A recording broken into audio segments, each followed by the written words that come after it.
Hey everybody, and welcome back to my channel. Today I'm going to be going over my week 38 results and then also showing you my week 39 injection. I am still on the 10 milligrams. I still sound like a frog. And so because I'm having so many allergies go on, I'm going to keep very short and simple today so that you guys don't have to listen to this for very long. Let's go ahead and get started.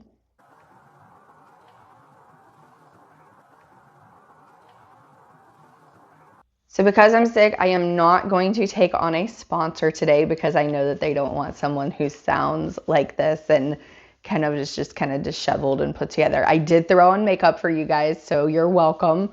I really thought about just not doing it and trying to come on here anyway. So you're welcome for that because it's a little scary around here. I forgot to take my Allegra D for about 4 days.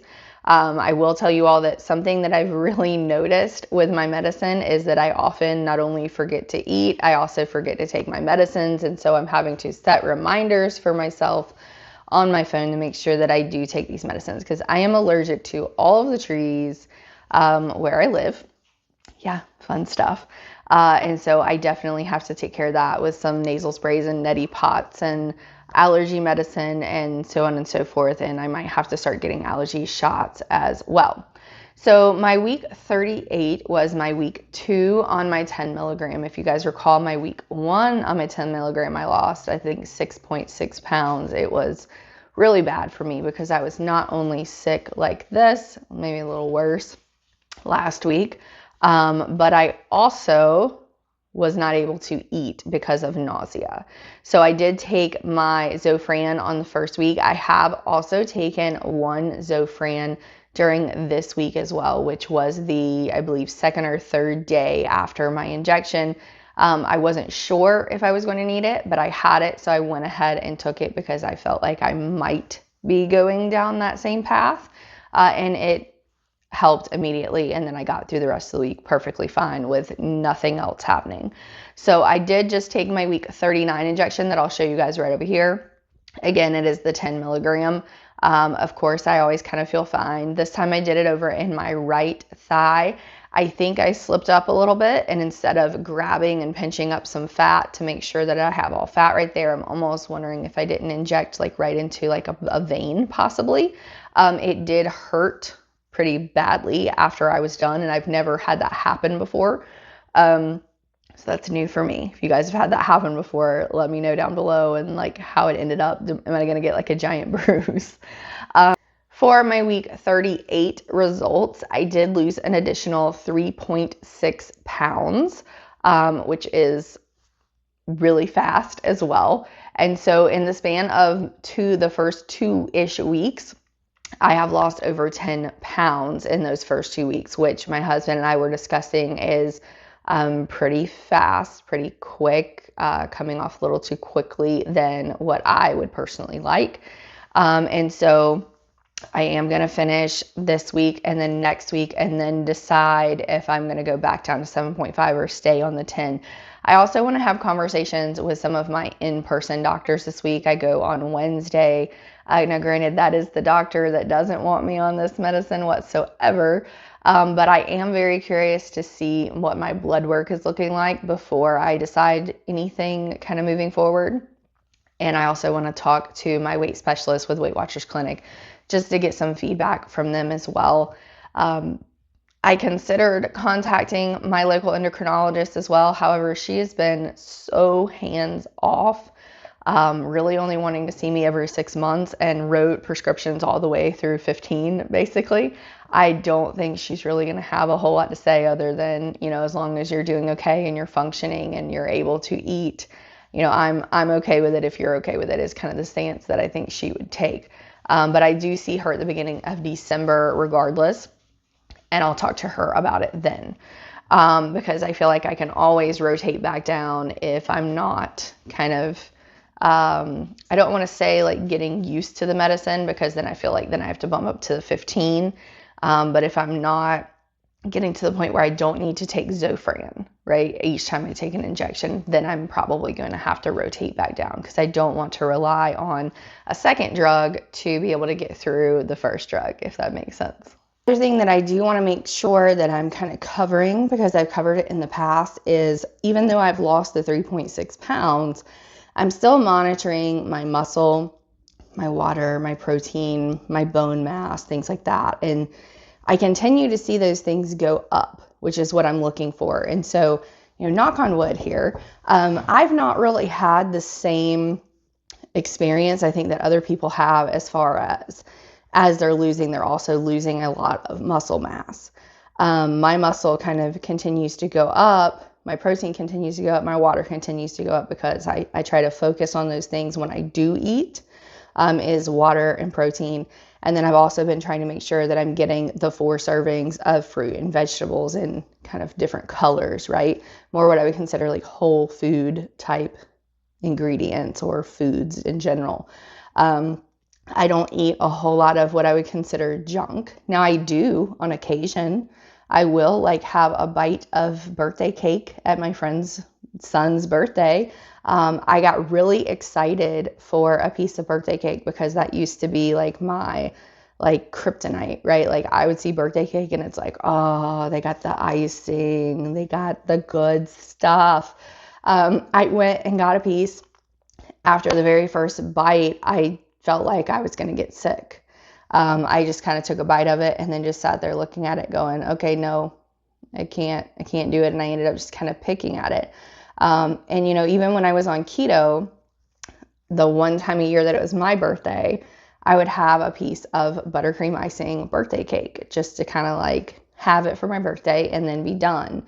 And I kind of limited myself to only having it at my birthday just to really like super limit having foods like that with dyes or excessive sugars and carbohydrates. And I would get so excited on my birthday to have that.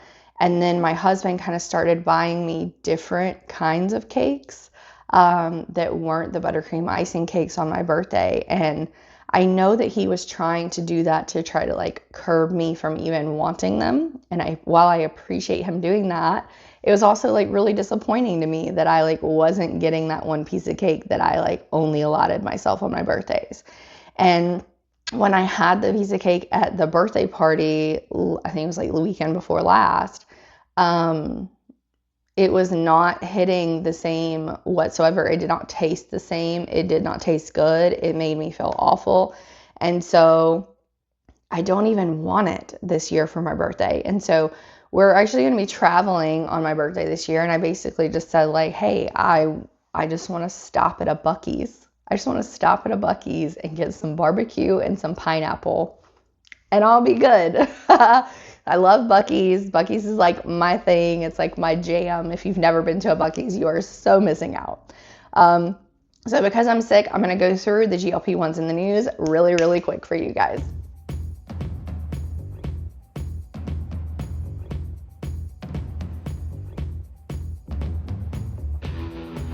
So first up, we're going to talk a little bit about RFK Jr. Now, I am not like on the up and up about RFK Jr. I don't really know much about him other than people make fun of him for being the brainworm man and that he typically talks like I do right now all the time. But he is going to be our new U.S. head of Department of Health and Human Services. And so that is overseeing agencies like the NIH, the FDA, the CDC, Medicaid, Medicare, all of that, right? And he has openly said to FDA workers to just go ahead and pack your bags. And I think that this is going to be extremely interesting to see how it all unfolds. It's going to be different because the true like regulatory body over big pharma is the FDA. And if you're kind of packing the bags of the FDA while all of these pharma companies are trying to like bring their new manufacturing sites on, you're not going to have the workers there to go and inspect and audit the facilities to approve them, right? And so that's going to be really interesting to see how this affects supply in the future and supply down the road. And I did watch the Dr. Sanjay Gupta special last night. If you guys did not watch it, you might want to look that up. If I can find it on YouTube, I will also link it down below in the comments for additional things to watch. And it's basically going through whether or not Ozempic is right for you. And he does talk about kind of the hardships people are having as far as obtaining weight loss medicine, the different medicines that there are, and then also how people are being pushed over into the compounds. And one thing that I do know about RFK Jr. is his kind of stance on vaccines, knowing exactly what is in all of them, knowing exactly what it can do in your body. But he also, at the same time, has kind of, shamed the FDA for keeping things from the American public that can benefit our everyday health. And he mentions things like clean food, sunshine. He does mention like stem cell therapy. He does mention peptides. And so I will be very interested to see what his stance is on the compounded version of these drugs utilizing peptides versus the manufactured and regulated side of this. Because in theory, I would think that if he is against vaccines because they don't go through the same requirements that a drug goes through before they're given to us, that he would be completely against compounded medicines and would shut all of that down immediately. He's also very anti-Ozempic in general. Ozempic specifically, if you guys remember back in this video when I talked about which one of the drugs I chose and why, I did show in there the clinical trial studies for Ozempic Wegovy. And it did show in there that there were psychological disorders, and the note that went with it was not actually there. This was like a oversight of the FDA, or they just kind of like breezed past it and never looked at it. And so he believes that Ozempic can lead to suicidal thoughts. And that's something that he wants more data into. And so knowing that he is against Ozempic, but I believe he was okay with Wegovy because he did state that Novo Nordisk in their own country of Denmark does not sell Ozempic anymore, but they sell Wegovy. I don't know how true that is because on the Sanjay Gupta special, there was a woman who lived in Denmark who had been on Ozempic. And so there's just a lot of things kind of swirling around in the news about like, what's he going to do? What's he not going to do? What's it going to mean for this? What's it not going to mean for that? And it's just going to be very interesting to watch it all unfold. I would love to know your thoughts down below, especially if you have kind of followed him for a while, or you have like videos about what his kind of thoughts are, because I do feel like someone who is speaking highly of things like stem cell therapy and peptides, that would kind of lead you down the train of thought of thinking that he would feel like these drugs were okay. However, he's also on the side of diet and exercise is all you really need to be healthy.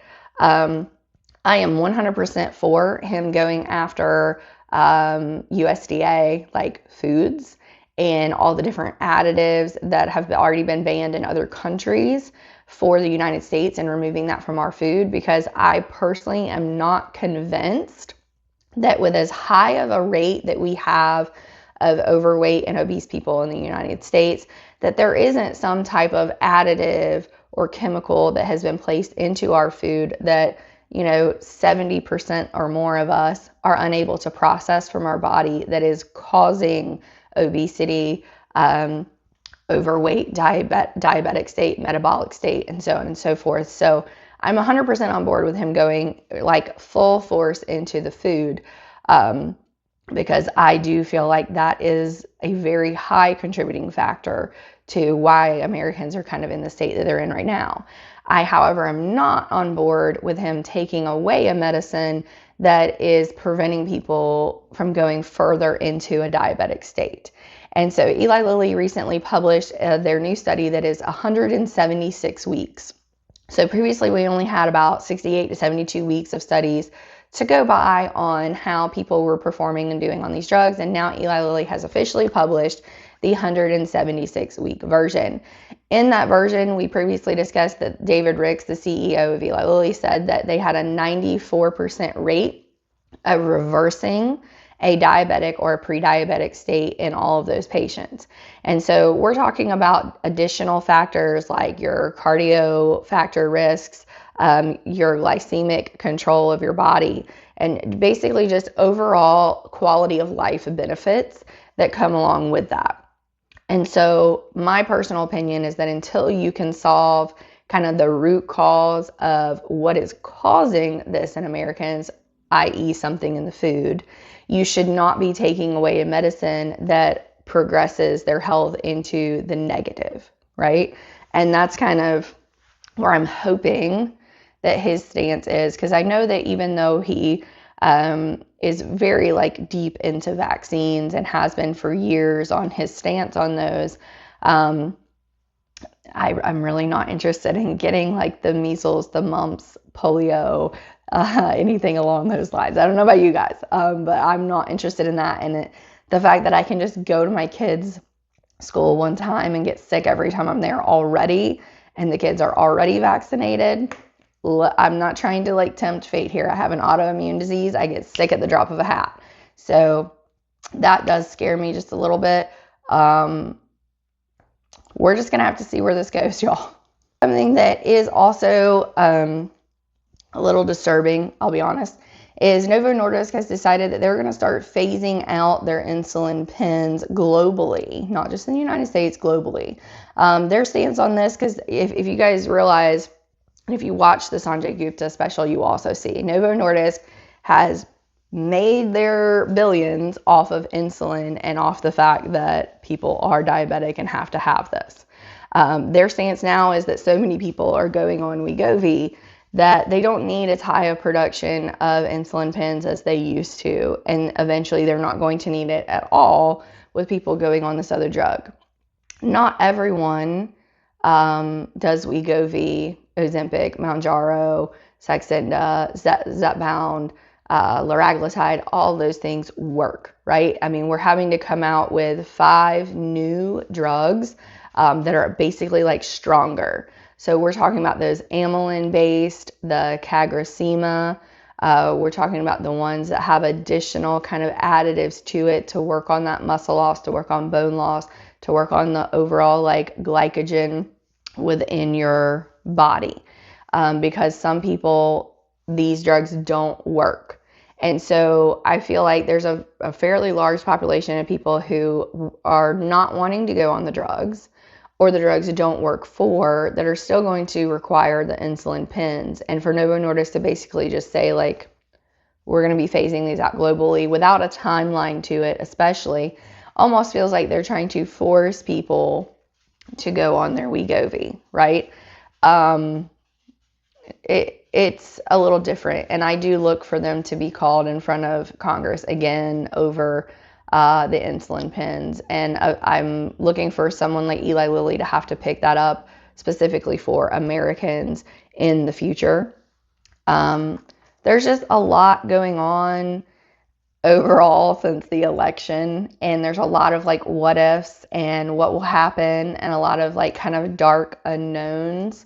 And I'm gonna be honest with you guys, I had my husband check and double check with the benefits manager of his facility to make sure that mine was still going to be covered for Zepbound, because I pay $0 now that I've met my out-of-pocket max for the year.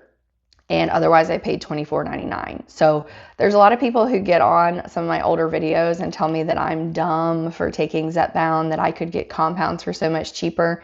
And the reality of it is that is not a factual statement for me personally, because I get mine much, much cheaper because my insurance covers it. I also have what they call like those underlying conditions, even outside of just my weight, because I take my Cosentyx, which causes a weight gain of anywhere between like 4 to 10. It's usually like 4 to 8 pounds now. And so I have to be on Cosentyx the rest of my life unless it just stops working, basically. And I did see my rheumatologist this last week, and he told me that since he saw me and we talked about Zepbound and Tirzepatide, and it first got on his radar 6 months ago, that every single patient, again, every single patient that he sees has asked him to put them on Zepbound because they've read the studies about how it helps with inflammation in the body. Now, inflammation and rheumatological disorders are not an approved indicated use with the FDA. Therefore, insurance is not going to cover it because it's not an approved use. So they now give a notice to every patient that comes in their office asking would they like to speak to a dietitian after their visit today. And then the patients are going through dietitians to determine whether or not they have other things that are going to make it to where they can get Zepbound or Mounjaro covered for them. He kind of giggled and said, "I'm sorry I didn't listen to you because this has become like huge.